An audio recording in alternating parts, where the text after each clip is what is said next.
Over the last 16 years, we've really built a great business of being able to use data to help do omnichannel marketing for primarily pharmaceutical and device clients across the US. Saying no to actually say yes to something better, it was a big learning for me. Once we did that, we've been able to scale a lot faster because we said no to patient and consumer marketing and really focus on this HCP marketing area. Welcome to the Vertical Go-to-Market Podcast, where you'll discover new opportunities to grow your business from 7 figures to 8 from the world's most successful agency and B2B SaaS executives. I'm your host, Corey Quinn. Let's jump into the show. Today, I'm joined by the co-founder and chairman of Relevate Health, Jeff Spanbauer. Welcome, Jeff. Hey, thanks, Corey. I'm excited to be here. Oh, man, I'm super excited as well. As we get kicked off here, could you share a little bit about your company, Relevate Health, what it does, who you serve, and those type of things? Absolutely. Yeah. So Relevate Health, it was founded back in 2007. And over the last 16 years, we've really built a great business of being able to use data to help do omnichannel marketing for primarily pharmaceutical and device clients across the US. Beautiful. So first question I have based on that response is how do you define omnichannel marketing? Because it's sort of a term that's used differently in different contexts. How do you think about it? Yeah, I think about it as really surround sound. So making it kind of a seamless experience for us, we're marketing to doctors, primarily healthcare professionals, okay, and making it a seamless, personalized experience for them as they're trying to get information about the brands we serve. And so, there's a lot of different definitions of it, but that's how I think of it, is really the surround sound that's seamless. And wherever you left off with one and you go through a different channel, you pick up where you left off, and it's a very seamless, really personalized experience for the healthcare professional. God, I love that. In my last role as a CMO, just being able to ensure that campaigns and copy and creative is consistent across channels is quite a challenge. So I have a lot of respect for the work that you guys do. Yeah, a lot of data. Absolutely. Yeah. And so just to be clear, so you're serving sort of healthcare and pharma businesses then, and they're trying to market directly into doctors. Is that fair? Yeah. So our clients, these pharmaceutical brands, they get a drug approved, and they need to build awareness. They have a 17-year patent on their drug. Okay. And that usually costs about $1 billion to get a drug out in the marketplace, just based on all the clinical testing and everything that has to happen to make that happen. So these guys have the pressure of, and by the time the drug gets approved through the FDA, it's about year 10. So they have about 7 years to make their $1 billion plus, ideally some return on that back. So they want to get in front of these doctors and make them aware of the disease state and that there's a new treatment to be able to serve them and their patients. And that's kind of our job, is to really help launch these drugs and get as much awareness as possible with the right people, so that they can get the treatment they need and get the quality of life they're looking for. That's awesome. And just a little bit of context on the company. What could you share about maybe the number of employees, revenue, whatever you're comfortable sharing, number of clients? Yeah, I mean, we're about 220 employees. We have 4 offices: Cincinnati, New Jersey, Boston, and Dallas. We'll do around 70-ish million this year. And so it's been really cool seeing it go from myself and my co-founder to now all these new people over the last 16 years, and it's been very surreal to kind of watch the company and then moving from CEO to chairman, where I got to hand the baton off and get out of the day-to-day operations, has been just been a real joy to watch and see this thing continue to do great things. So amazing! I can't wait for this conversation. So much to unpack there. So why don't you take us back to, you started in 2007. What was happening in your life then that caused you and your co-founder to say, "Hey, we should start an agency"? Yeah, well, interestingly, myself and my co-founder, we worked together at P&G. Okay. And we never worked in the same areas, but we would actually, myself, him, and another guy would get up and meet around 6 a.m. to work out together before the day got started. We all had young kids, and we knew that there was no chance of working out after work, so we wanted to get it done before. So fast forward, he left P&G. I left and went to Pfizer, and maybe 4 years into my Pfizer gig, Pfizer had this culture that they really trusted their employees. And if there was someone I would recommend to come join the company and they got hired, they would pay me $2,000. So my, one day co-founder was at a different company, And the job that I was in for Ohio opened up in New Jersey. And I called Scott and said, hey, you should come work at Pfizer and I'll make $2,000 off of it. So he ended up getting hired. We worked together for about 3 years at Pfizer. He still gives me a hard time about not splitting I was money going to with say. him, it all worked out. So 2007, there was a lot of change at Pfizer. They were going through a lot of restructures with Lipitor heading towards becoming generic, which was their biggest brand. It was like a $12 billion brand. And it was going to be generic within a couple of years. And so Pfizer was going through all these cost structure changes. And, interestingly, I was on this team with Scott, and there were 24 marketers across the US doing this thing called local marketing. And, based on our experience at P&G and Pfizer, we're like, this is a really cool idea. And being in that role, we were able to deliver great results for the brands we were partnered with. And so, but as like any big company, our VP who was in charge of our team, he left the company. We didn't have a VP. The company was going through a restructure. And the chief marketing officer said, I got to get rid of 25 people in marketing. There's this team of 24. I'm going to go ahead and get rid of that team. And they can apply for other jobs, and they, asked Scott and I to apply for jobs in New York. But, basically they gave us a 6-month head start to say, hey, good luck in your next adventure. Consider New York for, a couple minutes. But my wife, we had 3 kids at the time. She was like, you can go to New York, but I'm not going to New York. So I knew that wasn't going to be a good solution. And Scott had actually been commuting, doing an intern, I think they called it secondment, where he was going into headquarters, and he lived in Jersey. He's like, there's no way this is a long-term solution. So we kind of like said, hey, this is a really cool concept that Pfizer, has us doing. Pfizer no longer wants to do it because they're getting rid of our team. And so we should go offer this out in the marketplace, which was just a great way to get started because we already kind of knew exactly, ways that we could provide value for brands that we worked with at Pfizer and could work with at other companies as well. So that gave us the impetus, and took us about a month to get hired by 3 major pharmaceutical companies. So not bad. We got hired, by J&J, AstraZeneca, and Sanofi Aventis like right away. They loved our background at P&G and Pfizer, and the fact that we already kind of knew exactly how to make things happen in this regional concept. So the biggest thing that Scott and I did to really change, kind of make this a much stronger model is we went and got we worked really hard to get a patent on how we did pharmaceutical segmentation of markets. And we used a lot of data to do that. And that gave us kind of this really strong analytical foundation to be able to go to a brand and say, hey, here's the local market drivers for your business. And here, you don't need to change everything, but here's a couple things you can do to create relevance locally. That's really going to change the trajectory of your brand's performance in these local geographies. And so that was our start. And we started really selling the analytics first because, like any good marketer, you got to have a good strategy before you go off and do the execution.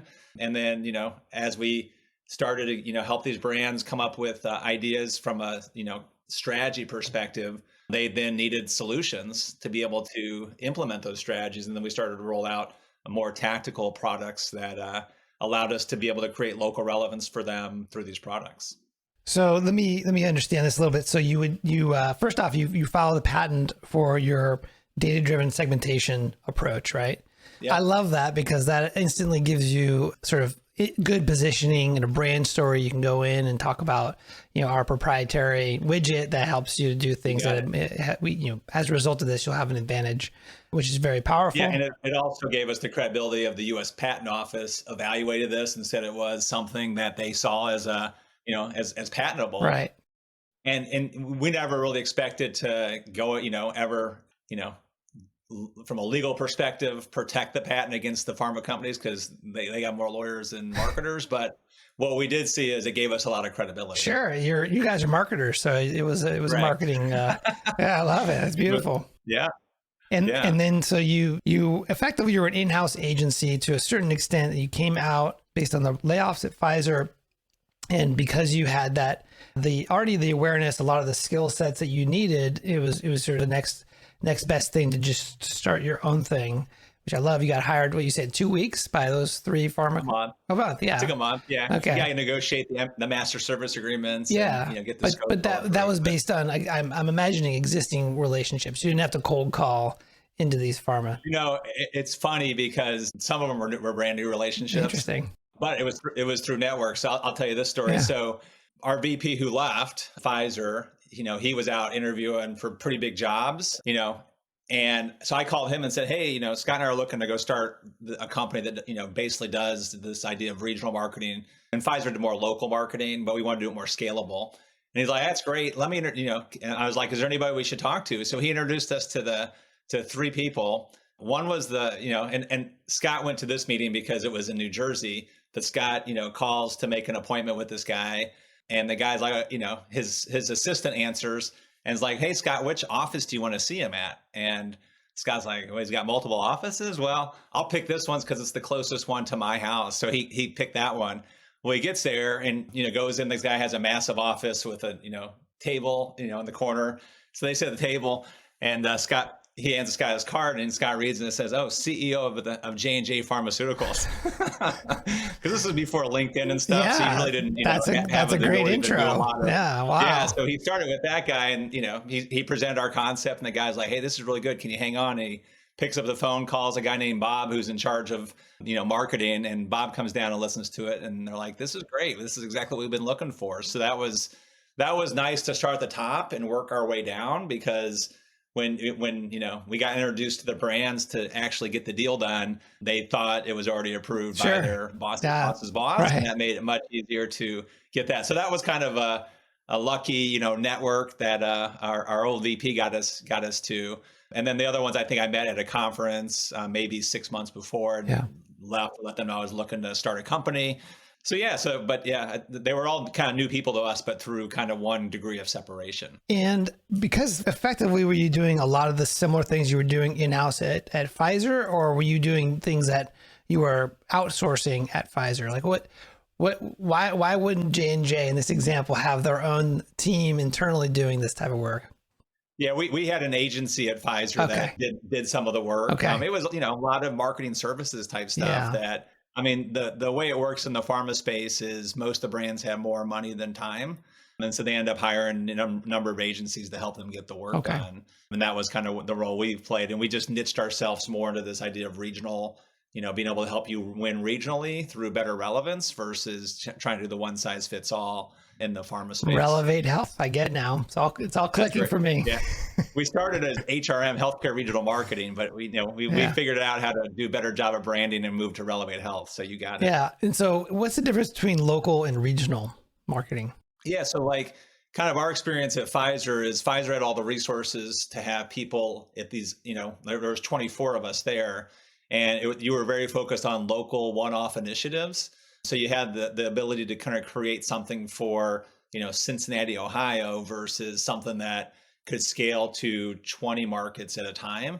And kind of what we figured out when we started the company was, most brands don't really want to, hire us to do something in Cincinnati, Ohio. They want to hire us to do something in 20 markets that may be similar to Cincinnati, but have enough scale to really move the needle. And so that was kind of our pivot, was using data to find markets that had similarities, and then recommending those 10, 20, 50 markets to a brand to go focus on. And the other big insight in healthcare that you may or may not know is, our kind of accepted, client belief was healthcare is local. If we would go in and say healthcare is local, the way your drug performs in Cincinnati is very different than New York City. It's very different than Boston, Massachusetts, very different than, Miami, Florida. And that's all based on local market factors like, what insurance companies cover your product, what doctors and key opinion leaders in your market are talking about your product. It's, based on the level of, some markets have, populations that have higher propensity for that disease state. And so we came up with our 6 Ps of regional marketing. And under each of those Ps, we had different metrics we could use to help, diagnose or help them understand kind of what the drivers were. And then we would be able to run that through this, the math to figure out what markets had that. And so the idea of regional is it was really local marketing that's scalable and the ability to really move the needle. And that was kind of our pivot of being able to, help brands do this, because they all agreed healthcare was local. It was just too much work to try to do local initiatives, but they love the idea of doing more regional initiatives. And so you'd come in with the analytics, the 6 Ps, is that what you said? 6 Ps. 6 Ps. Yeah, exactly. And then you'd give them an understanding of what's possible, maybe what's currently broken, give them, and that led to strategies, and then led to the tactical execution. So You got it. That's exactly So right. it was you and your partner Scott in there. How did you you closed three big clients, must not fail clients pretty quickly. How did you manage Yeah. that out of the gate?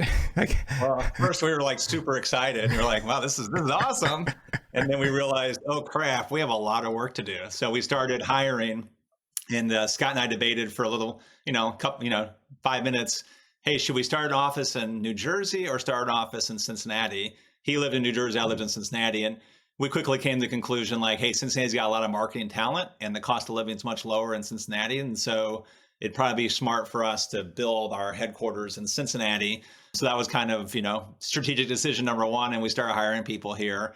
And so that was kind of how we ended up in Cincinnati. And it was, for me, it was, interesting because I joke with Scott, I got the short end of the stick here because I got to manage all these people, right? Like that's a lot of work. So That's right. but we figured it out. And, both over the course of our time together, it was great just watching the personal growth for how our roles changed as the company got bigger and how we kept evolving, our ability to, through self-awareness, our ability to be able to lead differently than when we first started. Absolutely. And I'd love to sort of learn a little bit more about that, certainly because, a two-person agency at the early days is running that, maybe a small team there in Cincinnati, you need to be one type of leader. But then when you are a company with 220 employees and eventually, the chairman and exiting the operational aspects of the business, that's a much different leader. I witnessed this firsthand at my last company where we went from 20 million to 150 million in revenue. As an executive, we had to, we had to learn a lot. We had to grow a lot of growing pains. But I'm curious about maybe what were some of the major milestones in the business and maybe even personally along the way as you went from 0 to 1 million to where you are today? Yeah. So from a business perspective, we started, in 2007, I think we had like 400 grand of revenue that year total. And it was, ended up with probably 8 employees. Fast forward 4 years later, and we're doing $15 million. Probably have 80 employees. And it was interesting because we came from Pfizer, nobody at Pfizer would hire us the first 2 years.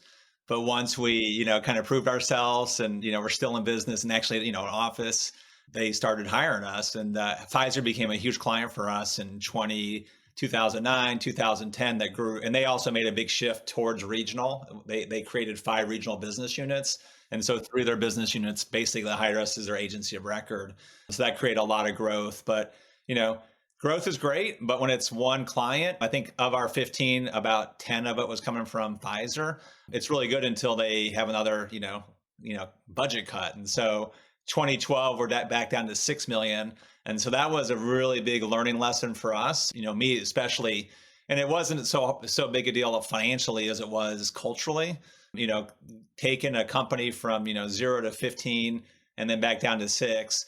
Create, I didn't know how to tell people we got to cut costs and reduce headcount.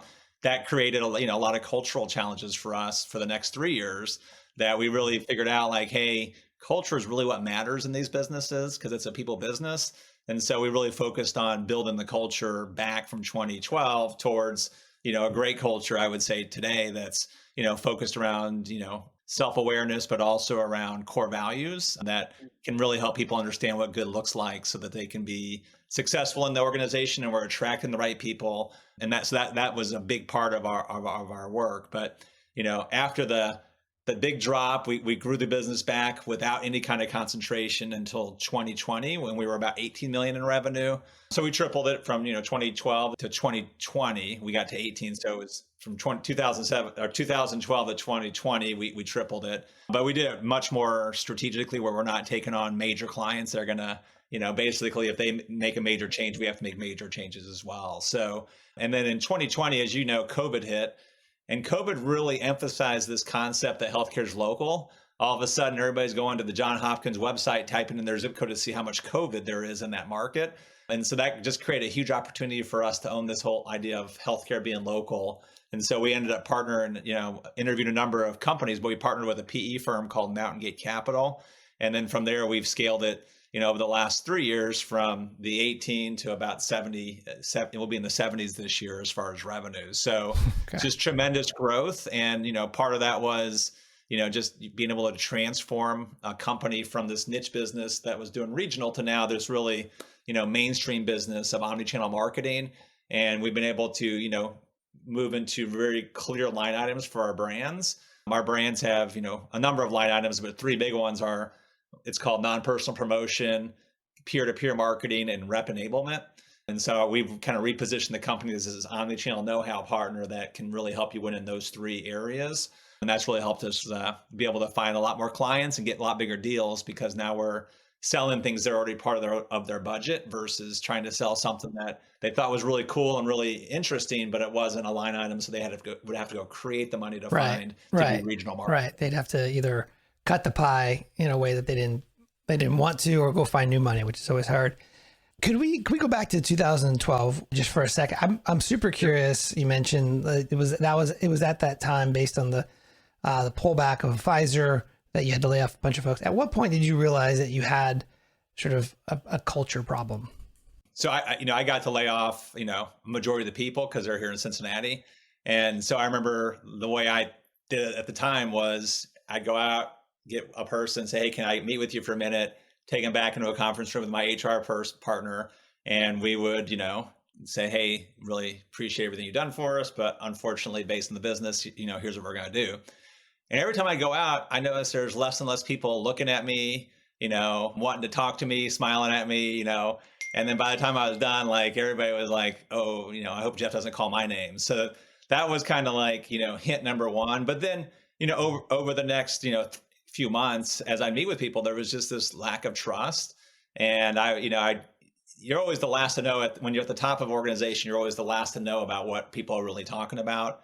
But over time, we'd have some people leave, it'd be, just get feedback like, the company's not transparent enough. We really don't know what's going on, and so that was, I'd say soon thereafter, it was pretty clear, like we really created a break in trust with our people. Yeah. And that's not a great way. It was clear to me, like, trust is really important for a strong culture, and lack of trust just creates a lot of, noise in the organization that everybody's second guessing everything you're saying. Yeah. People are afraid to come talk to you. And so that was kind of, I would say during it was clear to me when people wouldn't look at me and they were kind of hiding that we got a trust problem here. Hey, it's Corey. Almost every day, I talk with agency owners who are frustrated with getting their outbound program off the ground.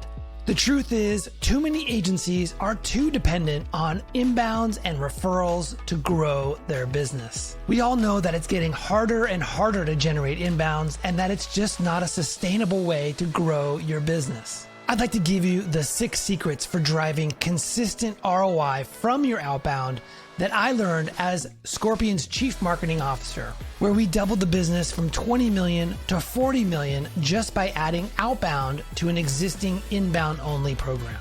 It's a free 6-day email course that will transform your outbound from broken to consistently driving new sales opportunities. You could sign up and get the first secret right now by going to getoutboundroi.com. That's getoutboundroi.com. Now back to the show. So you mentioned there's business growth and personal growth. What did you have to face maybe as a leader to earn back that trust? What did you have to change? Yeah, so it was me. Like I got introduced to this this system or whatever it's called, Enneagram, and so I've done the Myers-Briggs. I've done DISC.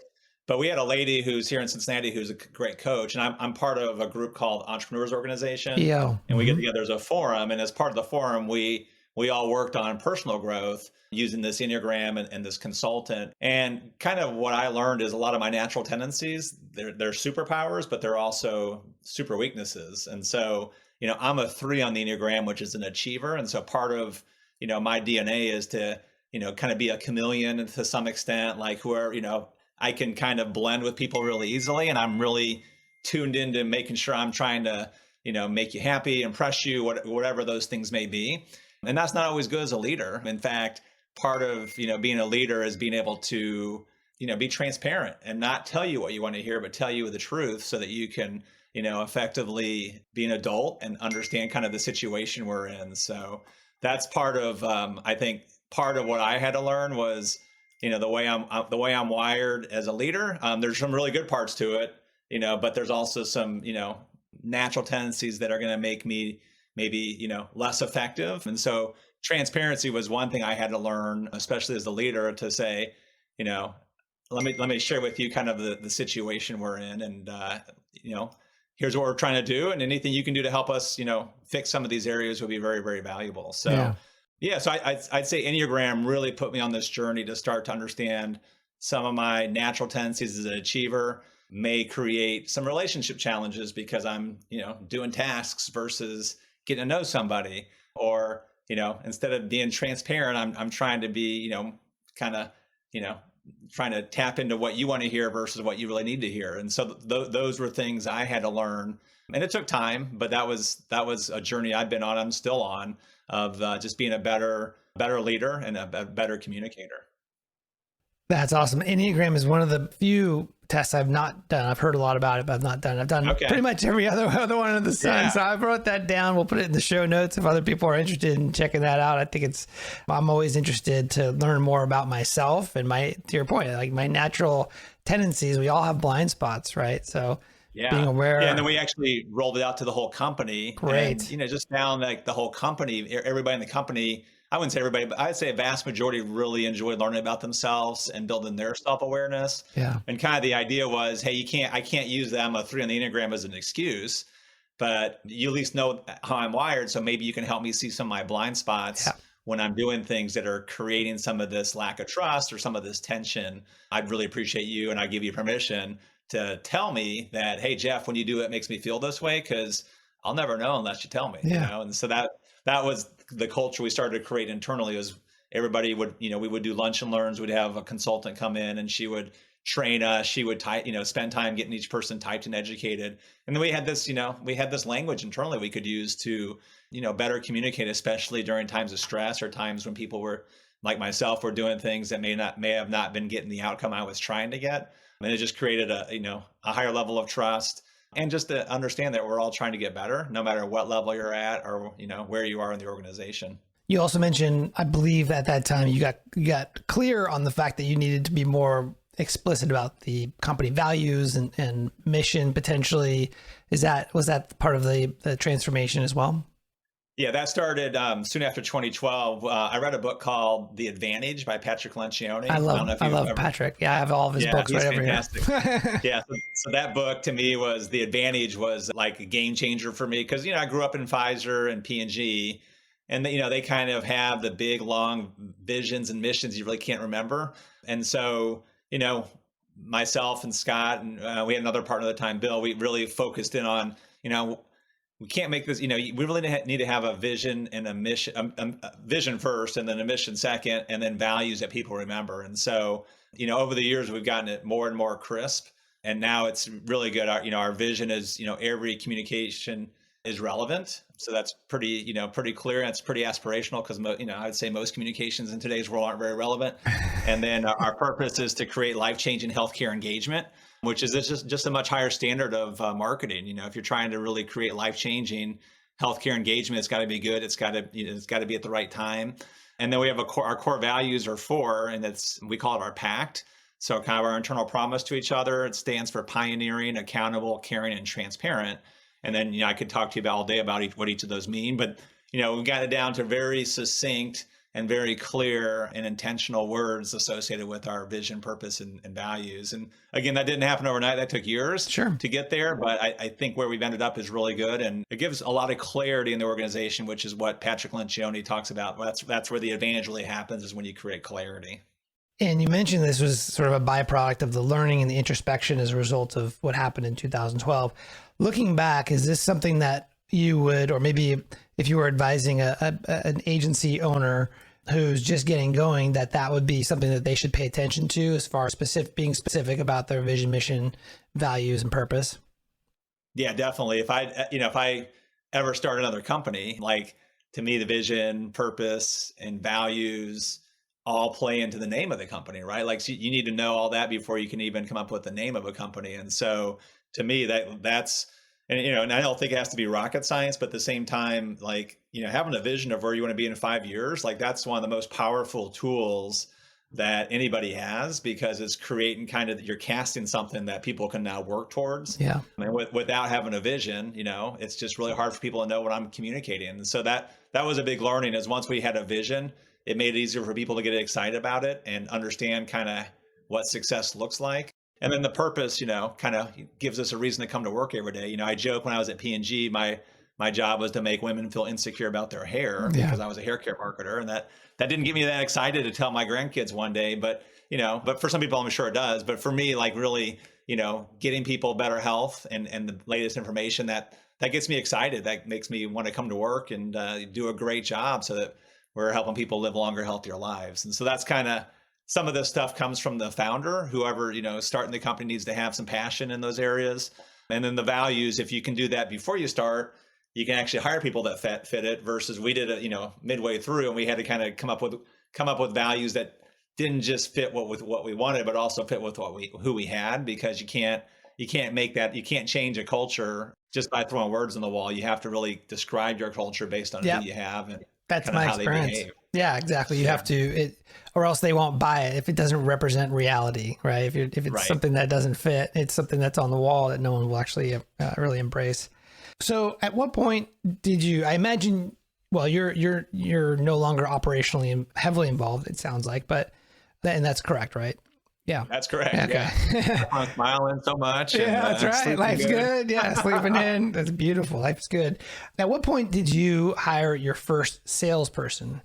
We started hiring salespeople probably in 2010. So, maybe 3 years in. Okay. And now we have, 12 salespeople. So, it's just, but yeah, that was kind of it was pretty early in the process. And what was happening in the business that told you and Scott that, hey, we need to invest in hiring salespeople?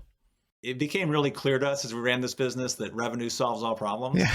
That's kind of our mantra, and like there's a high correlation between the top line and the bottom line in a marketing services business. And so if we wanted to grow and wanted to, have a strong business, having salespeople on board was really, really important. And it was interesting because we debated a long time. A lot of people in the business do kind of the seller doer model, where they'll have their account person be the salesperson. And kind of what we experienced was most account people are wired to please their clients, and they're not comfortable asking for new business until their clients feel like they've done a great job. And that could take 3 months, 6 months, 12 months. And unfortunately, by month 12, if you don't have another purchase order in place in our business, we get annual contracts, you're kind of SOL for the next year. And so we would have a great year, with this client, and then no PO the next year, and then a great PO the next year. And it was like, hey, this is not going to work for growth when you have, POs from clients every other year. And so as we started to really learn about salesperson skills, a salesperson is, happy to ask for business anytime.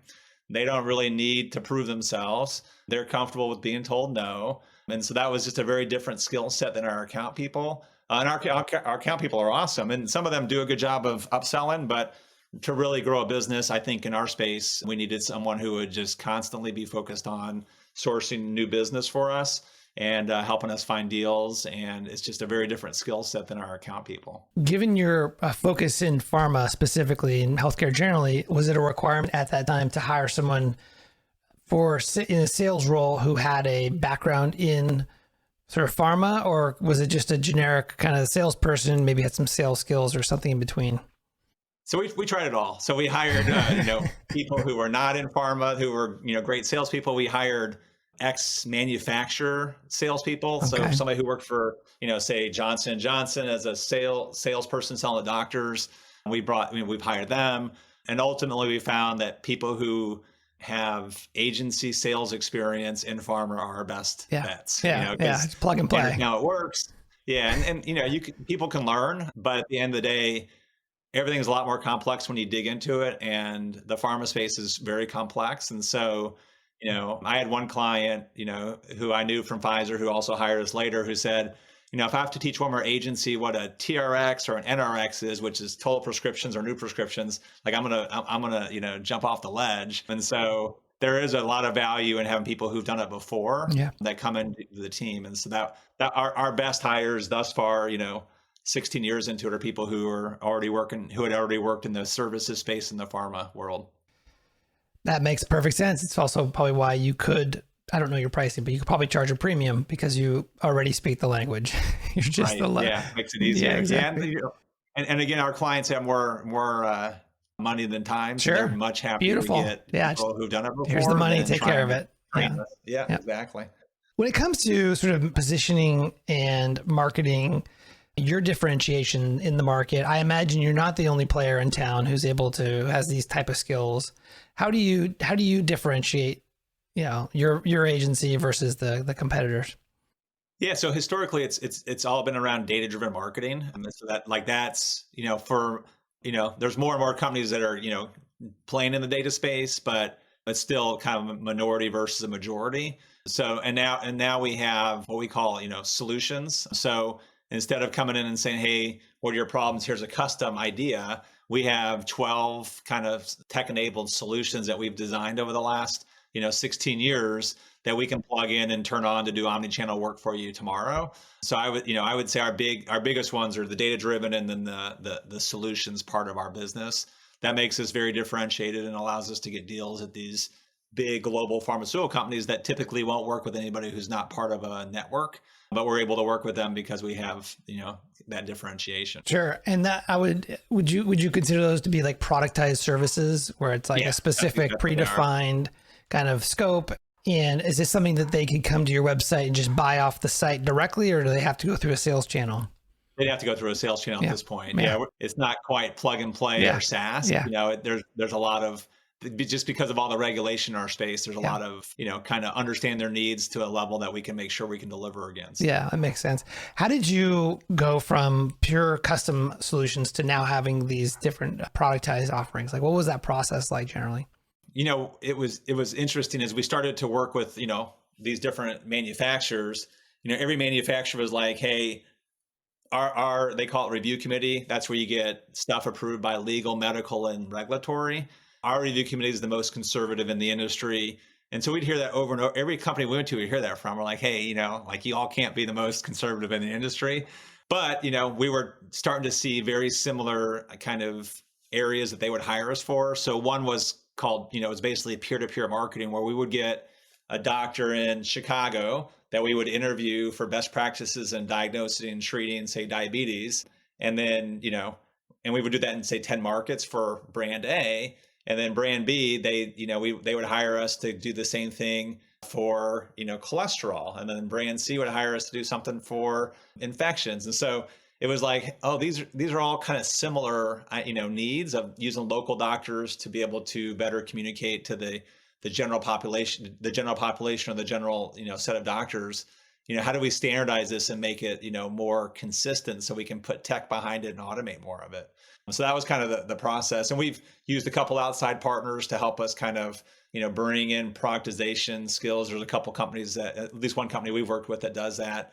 And that's like it's interesting because our sales guys love selling that way, but then our delivery people didn't like delivering that way because they like the creative, they like the ability to kind of do things a little bit differently. Right. Yeah. So it was kind of back to culture. It was a little bit of a culture change to get our operations teams to standardize things and do things consistently across clients. So, but I think as you start to get multiple clients, you can start to see themes of things that they all need. Yeah. And then based on that, you can start to identify and then make the choices around how do you standardize some of this stuff and what part needs to be custom and what part needs to be, standard. And then with technology, it becomes, it's easier in a way because clients will kind of subscribe to your technology or to your product that way. It just takes more kind of programming in the back end to build it to actually implement it. But sure, that's that was kind of the I would say pretty early on we had a number of products that we sold, and that made it easier to kind of scale and kind of productize some of those things. And I imagine, obviously, I don't know your deal structure, but I imagine the retention is probably pretty good on those past 12 months once they're in, type of thing.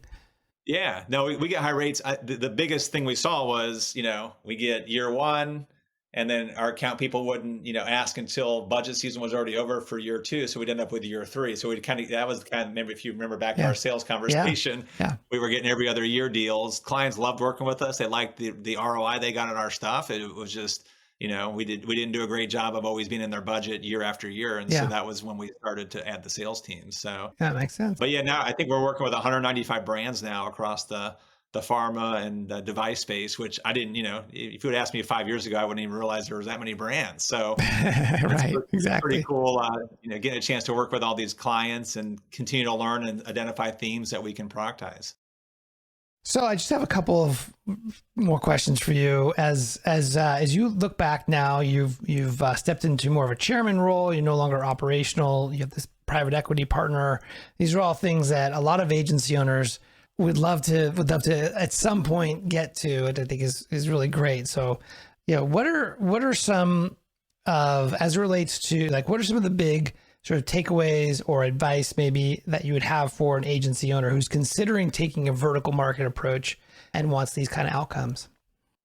Yeah, like, one is, having strategies about making a choice. And I think the biggest choice we made was probably like 2018 when we really said, let's focus on HCP marketing and say no to other stuff.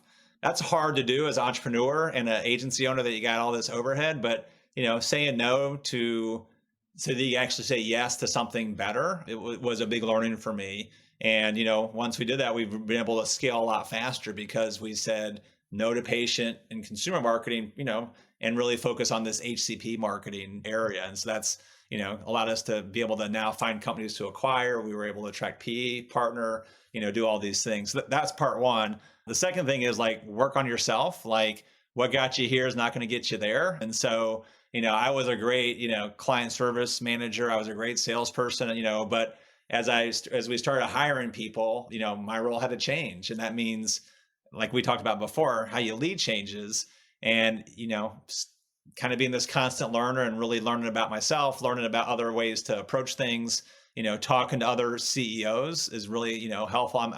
I've been in a couple different business groups, during my career that have been really, really helpful, like EO, another group called C12, where you're just kind of, able to talk about issues, and whether it's in pharma marketing or, manufacturing, you got the same issues because you have people, right? And you have business stuff. And so being able to learn from other people and apply that, but also having enough self-awareness to kind of know where you're strong and where you're not strong is really important.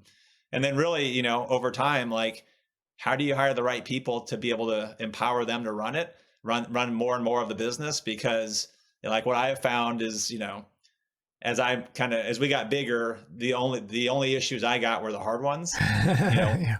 The people who we hired were able to handle a lot of the stuff that, were easy for me at the time. And, they were hard for me at the time, but as I got more experience, became easier. And then as you hire people that are really as I hired people that were better than me in their specific areas, like, they'd handle stuff a lot better than I can handle it. And I can focus on the bigger things from a strategic perspective. But, trying to get involved. And, one of the things I learned is, my way is not the only way. In fact, I'd rather you choose your way, as long as it's in a, set of good enough that is going to allow you to own it. Because if you own something from a decision perspective, you're going to make it happen a lot more successfully than if I tell you what you have to do. And quite frankly, if I'm telling you what you have to do, I probably am not creating the right culture. I don't have the right people. And so that was a big learning for me, was like, there's 100 ways to do things. There's probably 20 that are good enough. As long as you own one of those 20 and you think it's the right way and you go implement it, like, that's a win for me. That's a win for you. And it's a win for the business. Yeah. And so that was a big learning, because, I quickly learned as I hired leaders, we could kind of align on what to do, but I couldn't tell them how to do it. Yeah. Or if I did, they would not be very motivated by it. And I think all of that requires a lot of introspection and focus on personal growth. You mentioned EO and these groups. How early should a founder consider getting involved with these type of groups? Is it ever too early, or is there a milestone? No, I think early is good, because it's lonely being a leader of a company. In some ways, I was blessed to have a partner that we could kind of commiserate together on challenges. But then, I'm sure there was things that, he was frustrated by me or vice versa, that it's nice to have another group of people that you can sit down and kind of share experience with. Yeah. The nice thing about EO is it's local. You get put in a forum and you can't give each other advice. You can only share experience. And so I could say, hey, here's my problem. And then people can't say, hey, Jeff, here's what you should do, because the last thing any of us want to hear is what somebody tell me who doesn't really know the situation that well, tell me what to do. But that you share kind of, hey, I had a situation that was similar. Here's my situation. Here's what I did. Here's the outcome. And that's a much easier way to hear things. And it's much more effective too, because then I can take that and process it to my specific situation. And I've learned to do that with my kids. My kids don't want me to tell them what they should do, but they're very entertained to hear the problems and issues and the screw ups I've had in my life that they can then apply to theirs. So that's been a good tool that I learned from EO. And I would say, yeah, the earlier the better, because it's hard to start and grow these businesses unless you have people around you that you can lean on and confer with and learn from. That's great. I think that's a great advice. Last question for you, Jeff, is what's your motivation? I'm a guy of faith. So like my kind of thing is like, how do I do a great job to glorify God in what I'm doing? Like that's really where my standard is. And so it's like, how do I do a great job with the talents I've been given? And, how do I do it in a way that I can, one day, see him hopefully and be told, I did a good job. So that's ultimately kind of the standard I try to work against versus, having so much money in the bank or having my name on a building. Those things ultimately don't really matter. It's really, kind of trying to leave a great legacy behind with my family and doing the right thing day to day. Well, you've been extremely generous here with myself and the audience, and really appreciate you taking the time to walk us through the history. Probably a brief look at the history, but still a lot of really great insights and takeaways today. So thank you for coming on, Jeff. Appreciate it. Corey, it's my pleasure. Appreciate the great questions. Yeah. And thanks for keeping it entertaining. That was a lot of fun for me. So thank you so much. Good. We'll talk soon.